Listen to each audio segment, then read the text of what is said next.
Halo Mahatizen, selamat datang di YouTube channel Samesta Mahta Margonda di Mama Pot, ibu dari segala podcast. Dan ini juga kedatangan tamu spesial. Pasti kalau di Mama Pot tamunya selalu spesial nih yang hadir ya.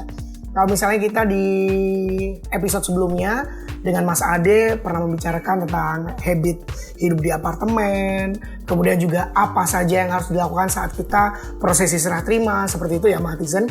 Nah kali ini kita mau ngobrolinnya yang hal lebih teknis nih Mahatizen. Dan ngomonginnya tentang apa? Langsung aja kita sapa dulu tamu kita yang sudah hadir. Selamat datang Mas Yolan. Selamat datang. Sehat nggak Mas Yolan? Alhamdulillah sehat. Sehat. Oma Bibi sehat? Sehat juga dong pastinya. Kita harus sehat.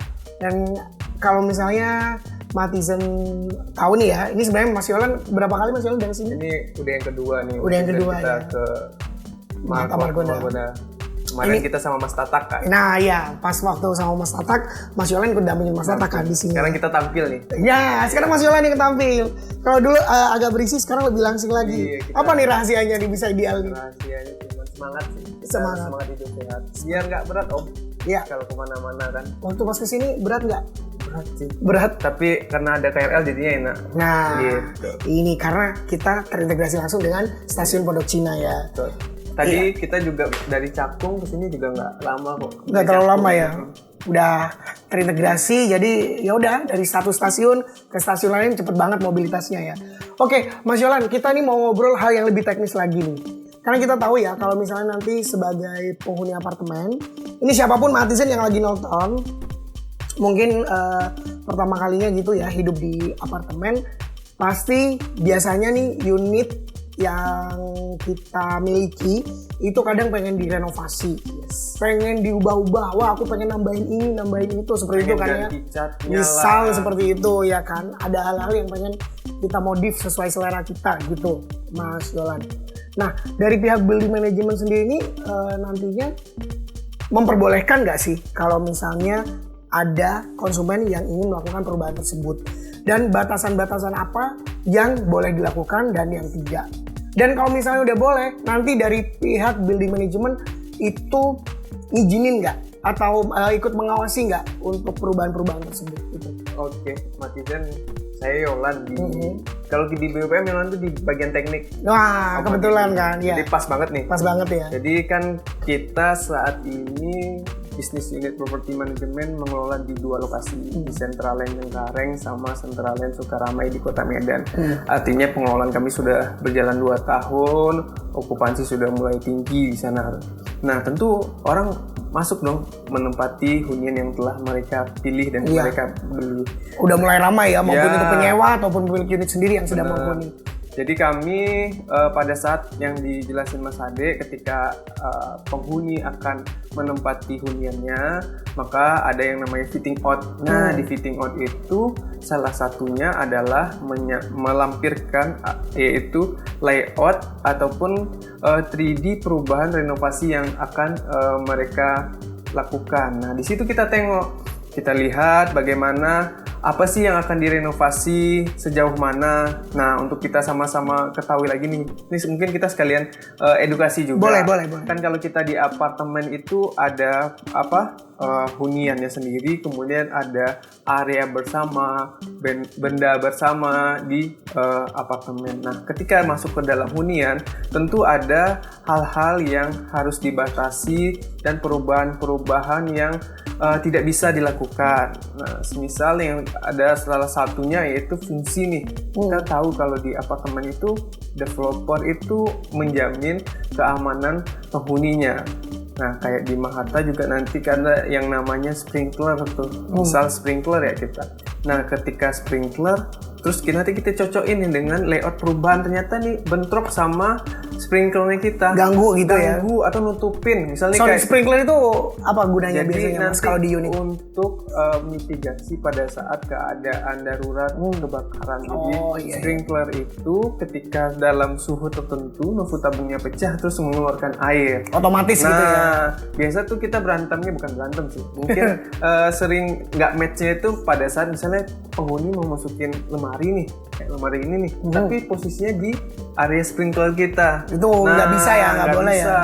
Karena tentu kita menjaga untuk keamanan si penghuni di hunian tersebut dan kiri kanan atas bawahnya nih. Iya. Bahkan itu untuk keamanan penghuni sendiri ya. Iya, Masya Allah. gitu. Dan hal-hal lain misalnya nanti ini posisi rak gantung gitu Iya. di kamar mandi. Nanti kita kasih, oh Bu tidak bisa di sini karena di sini jaluran air bersihnya lewat sini. Oh, dibuang- diinformasikan nanti iya, ya. jadi kita persuasif, kasih tahu, kasih pemahaman. Ini yang boleh, ini yang tidak boleh kayak kita bilang tadi, yaitu jangan lewatin merubah posisi sprinkler, kemudian jaringan air bersihnya posisinya ada di mana, jaringan listriknya, kemudian jalur AC-nya. Nah, kalau saya dapat info nih kalau di Mahata Margona kan jalur AC-nya udah disediain ya Om. Iya, udah. Nah, salah satu juga yang jadi positif ketika kita tinggal di hunian apartemen, sebenarnya kan huniannya udah compact, kita nggak usah ngerubah banyak-banyak lah, tinggal bawa perangkatnya aja. Kayak di sini kan berarti tinggal colok indoor AC-nya sama taruh outdoor AC-nya, terus nanti bisa berfungsi karena udah disiapin di sini kan. Nah, paling nanti dari kita memantau pemasangannya gitu, bantu oh bener nggak dicolokkan pada colokan yang udah disediakan tadi. Paling gitu. Iya, itu berarti intinya boleh merubah tapi sifatnya pengajuan terlebih dahulu. Ya. Nanti akan dievaluasi ya oleh tim teknis. Dan yang paling penting itu Habibie poinnya dapat sih tidak merubah fungsi ya dari yang sudah ada. Karena itu akan memberikan dampak pada kanan kiri atau bahkan diri sendiri, iya kan? Membahayakan. Karena proses pembangunan suatu apartemen kan sudah melalui kajian ya. Betul. Kemudian ada perizinan yang telah disetujui terhadap desain yang direncanakan. Nah, itu pasti sudah di faktor keamanan dijamin lah untuk supaya bangunan itu aman maupun hunian di dalamnya aman sehingga orang yang di dalamnya tinggalnya nyaman kan gitu. Maka dari itu, jadi kalau misalnya Mahatizen ingin pengajuan kita harus evaluasi terlebih dahulu ya. Kita ketika orang nggak tahu berarti kan tugas kita sebagai badan pengelola mengedukasi. Nah, nanti kalau misalnya memang sudah disetujui gitu dari pihak building management sendiri akan mengawasi nggak saat misalnya pekerja udah mulai merubah. Baik. Nah, pada saat nanti setelah fitting out disetujui, nanti kan kita pendampingan awal yaitu mendampingi pekerja pada saat memulai pekerjaan. Kita kasih tahu, oh posisi jalurnya di sebelah mana, posisi air bersihnya, posisi jalurnya di mana, posisi jalur listriknya di mana, kemudian sprinkler ini jaraknya sama lemari itu maksimal berapa supaya nggak ketutupan, dari tinggi lemari berapa. Jadi kita dampingin pada saat awal, nanti secara berkala kita tentu juga melakukan kontrol. Selain kontrol waktu pelaksanaan, nanti itu kan maksimum biasa sampai jam 5 supaya nggak ganggu nih Om. Walaupun kita renov kan kiri kanan ada yang tidur kalau malam. Iya, di jam-jam istirahat tuh jangan sampai di ini ya, masih ada hal-hal yang di renov ya. Tahu-tahu bunyi gerut-gerut kan nggak enak. Iya benar-benar. Gitu. Bisa kebayang sendiri ya kalau misalnya kita lagi istirahat tuh butuh tenang lah suasana. Sampai nanti pada saat selesai pekerjaan kita cek bersama ulang kembali semua clear dan aman. Artinya pekerjaan itu nanti statusnya selesai. Oke. Nah, setelah misalnya kita serah terima nih ya Mas Yolan ya, kita tahu kan biasanya itu ada masa garansi dari developer. Nah, kalau misalnya masa garansi dari developer ini sudah habis dan kebetulan ada kerusakan nih setelah masa garansi habis ini gitu. Bagaimana ya Mas Yolan ya untuk dari penghuni sendiri ini bisa benerin sendiri atau semisal dari pihak unit building management bisa nggak ngebantu gitu dari konsumen sendiri, penghuni sendiri itu? Jadi kan kita ketika tinggal di apartemen ada badan pengelola, di sana ada bagian tenant relation ya. Di situ tempat kita keluh kesah lah, bukan keluh kesah juga yang sharing lah. Artinya apa yang menjadi kendala betul. Masukan pun tentu bisa di sana. Salah satunya ketika terjadi masalah di unit nanti bisa disampaikan ke tenant relation. Nanti kita bantu cek apa sih penyebabnya. Misal yang menjadi penyebab adalah mampet di unitnya. Nah, ketika itu bisa dilakukan perbaikan, dicek sama teknisi kita, kemudian pakai alat yang biasa kita buat untuk normalisasi yang mampet itu, ketika selesai udah aman, nggak ada bayar lagi. Nah, pun jika ada mampet dari unian di atasnya nih. Nah, saluran airnya itu ya. Itu pun juga kita nanti pada unit di bawahnya akan permisi kita yang koordinasikan dengan pemilik di unit bawahnya. Itulah fungsi tenant relation tadi, mengkomunikasikan masalah-masalah yang ada antar hunian. Karena kan kadang kaitan nih yang bocor dari unit atasnya, tapi yang ngerasain bocor unit bawahnya. Gitu. Iya. Kayak gitu. Jadi ketika fungsinya adalah struktur maupun peralatan utama yang rusak, itu akan kita cover dari badan pengelola. Tapi misalnya Pak, keramik saya pecah nih Pak, saya setelah bor. Nah itu nanti kita bantu untuk menentukan materialnya ini. Kalau mau dipasang sama teknisi kita, nanti bisa dibantu melihat lot pekerjaan juga. Artinya kan kekeluarganya tetap harus dijaga antara badan pengelola dengan si penghuni. Makanya di situ pasti yang penting ada komunikasi baik. Yes. Ya, ada yang dikeluhkan disampaikan dengan baik juga, seperti itu ya. Kalau diam-diaman kan kita nggak tahu. Iya benar, setuju tuh, penting banget tuh. Jadi ini komunikasi ya. Mas Yolan, biasanya nih kan karena kita tahu apalagi Mahatma Margonda ini pastinya nanti karena terintegrasi langsung dengan Stasiun Pondok Cina dan juga ada akses langsung ke Universitas Indonesia. Ini Habibie yakin nantinya para mahasiswa dan mahasiswi Universitas Indonesia ini akan jadi penghuni gitu di Mahatma Margonda.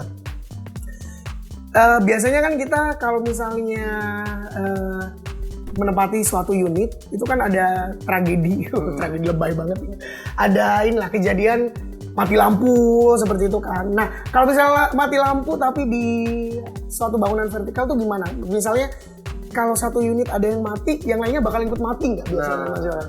Itu pasti jadi, iya, maksudnya jadi kayak kita kan sebagai gelap gulita sebagai mahasiswa, sebagai penghuni gitu kan, apalagi pengen butuh waktu belajar di malam hari biasanya kan pasti butuh listrik itu kan. Nah misalnya ada insiden nih mati lampu, kalau udah mati satu unit, yang lainnya bakal ikut mati atau gimana tuh biasanya? Nah misal gelap semua itu satu gedung. Kalau yang mati dari PLN tentu kalau rusun maupun apartemen yang ada di Jakarta ini maupun di tempat lain itu kan sudah ada gensetnya karena itu menjadi syarat dalam proses pembangunan. Jadi dalam satu apartemen tuh harus ada genset itu? Iya, kita di Mahatma Margonda infonya sudah ada nih gensetnya. Sudah ada ya? Gitu.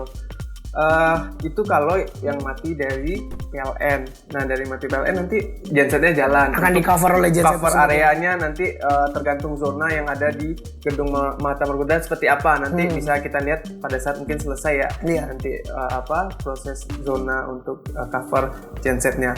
Nah namun kalau yang mati cuma di satu unit, nah itu tadi kita bisa penghuni sampaikan ke TR melalui WhatsApp. Biasanya tuh kalau kita yang di Medan maupun di Cengkareng melalui WhatsApp. Komunikasi paling praktis. Nyampein, Pak ini unit saya mati, nanti teknisi kita langsung lihat yang ngetripnya dari mana. Biasanya tuh kan kita dalam satu lantai itu ada ruang khusus satu untuk main panel-panel listrik. Nah nanti dilihat di sana. Kalau misalnya ngetripnya di sana, kita coba hidupkan. Itu aman berarti sudah selesai. Nah tapi sebelum dihidupkan tentu kita lihat dulu ada nggak potensi peralatan listrik yang misalnya konslet kah atau mungkin ada kabel terbuka. Ini yang juga bahaya kan colokan yang nyambung tuh Om. Iya. Nah makanya kan di Mahatma Margonda mungkin udah disiapin terus kontaknya sudah existing, jadi nggak perlu tambahan sekontak. Tidak perlu tambahan lagi. Wah, ini Habibie juga baru tahu loh, ternyata ada cover dari genset kalau misalnya tiba-tiba mati listrik ya. Iya, kalau mati listrik dari PLN, nah itu nanti dia manggil akan di cover si gensetnya hidup, itu otomatis Om. Oh, udah otomatis ya? Habibie pikir ada yang jaga gitu. Tiba-tiba misalnya kayak jam 1 dini hari, jam 2 dini hari, di jam-jam yang tidak normal, itu otomatis. Kalau teknisi kan tetap kita standby. Akan standby ya? Maupun security. Nah, tapi terhadap proses peralihan dari listrik yang berasal dari PLN dengan genset itu dia otomatis Om. Jadi dia mati dari PLN, otomatis gensetnya hidup. Oke.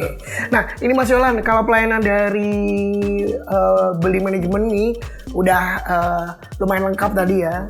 Apa yang nanti akan servis atau diberikan kepada konsumen atau penghuni nantinya.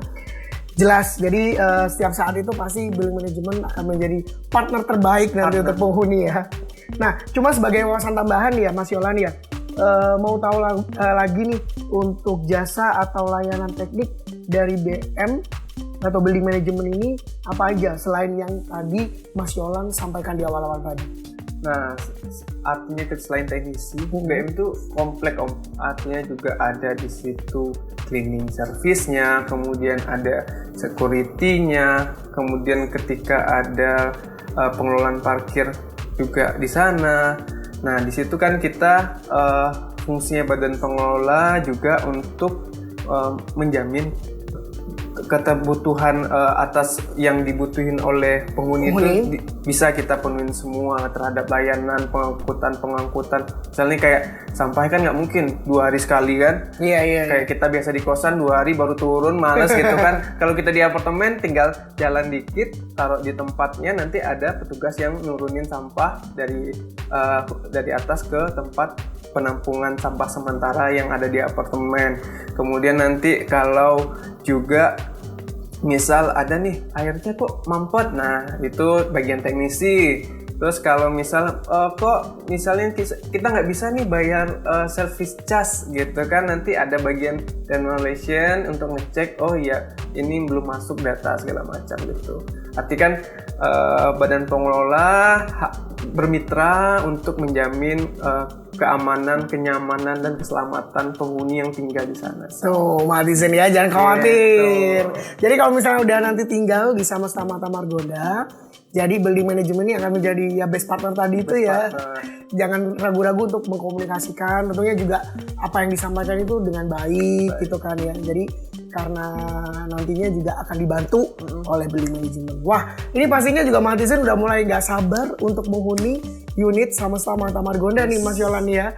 Kalau misalnya nanti Matizen pengen tahu gitu ya info lengkap tentang Samastama Margonda, bisa langsung aja ke marketing galeri kami di Jalan Margonda Raya nomor 367 Kota Depok, atau bisa WhatsApp langsung di 08 111 021 577. Mas Yolan makasih banyak nih ya. Sama-sama. Udah banyak banget info yang kita dapatkan nantinya ya. Tentunya. Nanti kalau misalnya Matizen pengen tanya-tanya, mungkin Mas Yolan nanti hadir di edisi berikutnya, di episode berikutnya, bisa aja tulis di kolom komentar untuk pertanyaannya ya Mas Yolan ya. Tentunya kita buat mengedukasi, ngasih tahu wawasan juga. Wawasan tambahan untuk kita semua di sini yang lagi nonton YouTube channel Samastama Margonda.